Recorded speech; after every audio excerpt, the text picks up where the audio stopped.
हर हर महादेव, श्री शिवाय नमस्तुभ्यम। कैसे हैं आप सभी जानते होंगे कार्तिक का पवित्र महीना है और उस पर पड़ने वाली विशेष तिथि है शनिवार, जो कि न्याय के देवता, कर्म के फलदाता शनिदेव को समर्पित है। सरल सरल से कार्य जो कि गुरुजी की कथा में से ही आप सभी को सुनकर बताने समझाने का प्रयत्न करूंगी। सरल सा उपाय आप सभी चुनकर अपनी दुख, बीमारी, रोग, दोष, शंका का नाश करने के लिए कर सकते हैं। कब करना है, कैसे करना है, ध्यान से सुनिए। गुरुजी जो है कई समय से अपनी कथा के माध्यम से, अपने प्रवचन, अपनी किताबों के माध्यम से जीवन को सुदृढ़ बनाने के लिए कई सारे उपाय बतलाते आ रहे हैं।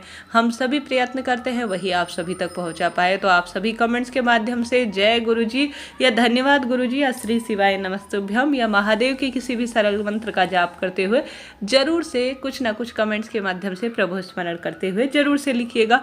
आरंभ करते हैं उपाय करना। घर पर ही उपाय आप कर सकते हैं, कहीं नहीं जा सकते। तो इस पवित्र कार्तिक माह में पिपलेश्वर महादेव का नाम लेकर पीपल वृक्ष की छाल, जो कि बहुत आसानी से आपको प्राप्त हो जाएगी। शनिवार के दिन यह उपाय सिद्ध उपाय की तरह जाना जाता है, जिसमें गुरुदेव कहते हैं आप पीपल वृक्ष की हल्की सी छाल को किसी भी चीज़ से आप निकालेंगे, चाकू हो गया या कोई भी चीज़ हो गई, पीपल वृक्ष की छाल को निकाल कर घर ले आए। घर लाने के बाद आपको ऐसे लगता है कि मेरे बार बार दुर्घटना होती है, बहुत अधिक परेशानियां पीछा करती हैं, मानसिक शारीरिक रूप से परेशान हूँ, तो पिपलेश्वर महादेव का नाम लेकर पीपल वृक्ष की छाल को आप सभी को किसी भी पत्थर पर पीस लेना है। चाहे तो किसी जो चंदन इत्यादि बनाने का होता है ना, उस पर पीस कर इसे आप पीपलेश्वर महादेव अर्थात पीपल वृक्ष की जो छाल होती है उसका चंदन आपको तैयार कर लेना है। ठीक है, बहुत सरलतम तरीके से हो जाता है, कोई कठिन नहीं है। पीपल वृक्ष की छाल को लेकर उसे घिसकर या मिक्सी में पीसकर आप चंदन के स्वरूप में बनाकर घर पर ही जो शिवलिंग विराजमान है या महादेव के मंदिर में शिवलिंग में आप सभी को पूर्ण रूप से लेपन करना है। ठीक है, त्रिपुंड बनाएं, ओम की आकृति बनाएं, त्रिशूल बनाएं, परंतु शिवलिंग के ऊपर आप सभी को लेपन करना है पिपलेश्वर महादेव और पीपल वृक्ष की छाल के चंदन से। इस चंदन को थोड़ा सा मात्रा उठाकर घर ले आना है।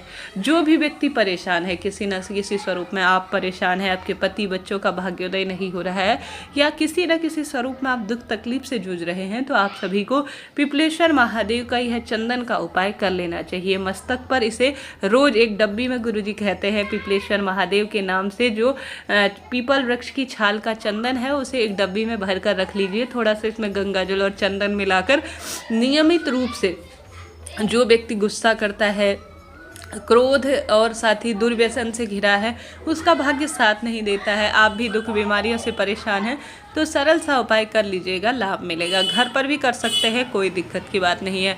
शिव पर लगा हुआ चंदन आपको उठा कर लाना है। ठीक है, यह बात हो गई पहले उपाय की जो सरल है, आपको करना है। और इस महीने कार्तिक माह में किए गए कोई भी उपाय कभी निष्फल नहीं जाते, अक्षय फलों की प्राप्ति होती है, ऐसा शास्त्रों में वर्णित है। तो इस तरह से यह पहला उपाय है जो आपको करना है। अब बात कर लेते हैं दूसरे उपाय की। ठीक है, दूसरा उपाय आपको काले तिल का करना है। शनिवार है तो काले तिल का उपाय भूला ही नहीं जा सकता। तो घर पर आप सभी को गुरुजी कहते हैं अपना जो बायां तरफ है, ठीक है, ध्यान से सुनिए, अपने बाएं हाथ की तरफ एक छोटी सी कटोरी में घर के दरवाजे पर आप सभी को थोड़ा सा काले तिल, चावल और जौ, यह तीनों चीज़ें रख देनी है। ठीक है, थोड़ा सा काले तिल रखने हैं कटोरी में, थोड़ा सा चावल रखने हैं, थोड़ा सा जौ की मात्रा आप सभी को उस कटोरी के अंदर समर्पित कर देना है। रात भर या दिन भर रखकर छोड़ देना है दरवाजे के उल्टी साइड। ठीक है, घर में ऐसा लगता है विपदा है, कोई वैवाहिक कार्य मेरे घर पर नहीं होते हैं, या जो है परिवार में उन्नति ही नहीं है, किसी ने कुछ कर दिया है, मेरे घर में वास्तु दोष, पितृदोष है, टोना टोटका हो गया है, या कोई भी परेशानी है, सभी के लिए किया जा सकता है। रखकर छोड़ दीजिए। थोड़ा सा आप जौ का भाग, चावल, काले तिल, खंडित ना हो इस बात का ध्यान रखिए, किसी भी दुकान से लाकर आप कर सकते हैं। उसके बाद सुबह उठना है आप सभी को, चाहे तो सुबह कर रहे हैं तो शाम को लेकर आपको चले जाना है महादेव के मंदिर में। ठीक है, अगर रात को कर रहे हैं तो सुबह के समय उठकर इसे ले जाइए। ठीक है, अब आप सभी को जो तांबे का अपने लोटा रोज जल चढ़ाते हैं या जो भी आप लोटा जल चढ़ाते हैं उसमें थोड़ा सा कच्चा दूध जरूर से मिलाइएगा। ठीक है, अब एक हाथ में जो आपने सामग्री रख रखी है दरवाजे पर वह उठानी है, दूसरे में कच्चा दूध मिश्रित आपने जो पात्र बना रखा है जल मिश्रित कच्चा दूध मिश्रित वह ले जानी है। एक दीपक लेकर चले जाना है महादेव के मंदिर में। श्री शिवाय नमस्तुभ्यम मंत्र का जाप करते हुए सबसे पहले आप जल इत्यादि समर्पित करें, गोल बत्ती का घी का दीपक समर्पित करें। श्री शिवाय नमस्तुभ्यम मंत्र का जाप करते हुए काले तिल, चावल और जौ आपको पूर्ण रूप से शिवलिंग के ऊपर समर्पित कर देने हैं। ठीक है, यह सभी चीज़ें शनि, राहु और चंद्रमा से जुड़ी हुई भी मानी जाती है, जिसमें जो राहु से जुड़े हुए हैं, चंद्रमा से जुड़े हुए चावल है और काले तिल शनि से जुड़े हुए माने जाते हैं। आप सभी जानते होंगे, जो व्यक्ति ज्योतिष का ज्ञान रखते हैं उन्हें इन चीज़ों का ध्यान होगा।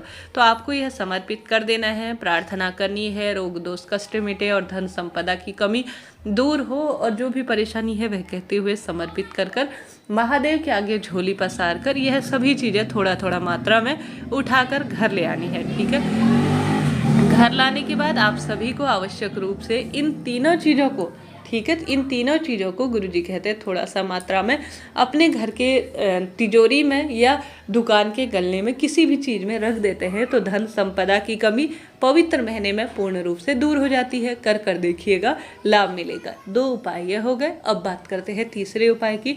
शनिवार का दिन है तो काले तिल का उपाय कैसे भूला जा सकता है। आप सभी को एक पात्र में जल, कच्चा दूध और थोड़ा सा काले तिल और एक दुर्वा, ठीक है, एक दुर्वा, कच्चा दूध और काले तिल लेकर श्री शिवाय नमस्तुभ्यम मंत्र करते हुए बोलते हुए पीपल वृक्ष की जड़ में कार्तिक माह में चले जाना चाहिए। जो यह दुर्वा होती है, अगर कच्चे दूध में, काले तिल में बेलपत्र, माफ कीजिए, पीपल वृक्ष की जड़ में हम सभी समर्पित करते हैं तो गुरुजी कहते हैं नवग्रहों की दशा विपरीत हो रही है तो वह अनुकूल होती है, सुदृढ़ होती है, कर्ज, दुख, बीमारी का नाश होता है और सदा सर्वदा के लिए कार्य बनना आरंभ हो जाते हैं। तो आप सभी सुबह के समय या शाम तक कभी भी 5 बजे तक पीपल वृक्ष की जड़ में जो है, यह जो मैंने आपको कच्चा दूध और एक दुर्वा और विशेष रूप से काले तिल का प्रयोग बताया है, यह जरूर से करना है। ग्रहों की दशा सुदृढ़ होगी, कर्ज, रोग, कष्ट इत्यादि भी सदा सर्वदा के लिए मिटते चले जाएंगे। कर कर देखिएगा, लाभ होगा। सरल सा उपाय है परंतु इसके अनगिनत लाभ कहे गए हैं। बस यह कार्य आपको करना है, फिर देखिए भाग्य बदलेगा। साथ के साथ शनिवार की पवित्र तिथि है। आप सभी को सरसों के तेल का दीपक शनिवार के दिन आवश्यक रूप से पीपल वृक्ष की जड़ में समर्पित करना ही है। यह दीपक भाग्य को उदय कर देता है। इस कार्तिक माह में किया गया दीपकों का दान अर्थात दीपक प्रज्वलित करना भाग्य को प्रबल करने वाला होता है। आप सभी को आवश्यक रूप से तुलसी माँ के आगे दीपक लगाना है और शनिवार के दिन शमी वृक्ष की जड़ में कच्चा दूध समर्पित करना, शमी पत्र महादेव पर समर्पित करना, शमी वृक्ष की विशेष सेवा आराधना करना, शमी वृक्ष में सरसों के तेल का दीप दान करना, महादेव और शनिदेव और साथ साथ हनुमान जी की भी कृपा प्राप्त करने वाला होता है। आप सभी जानते होंगे, जितना संभव हो दीप दान करने का प्रयत्न करें। मैं हमेशा आप सभी से कहती हूँ कि दीप दान करें और दीप दान की वीडियो भी आप सभी तक पहुँचाती हो, तो प्रयत्न करें अपने भाग्य को प्रबल करने का। इस तरह से यह जानकारी थी। वीडियो उचित उपयोगी रही हो तो लाइक करें, शेयर करें, सब्सक्राइब करें। जय माता दी दोस्तों।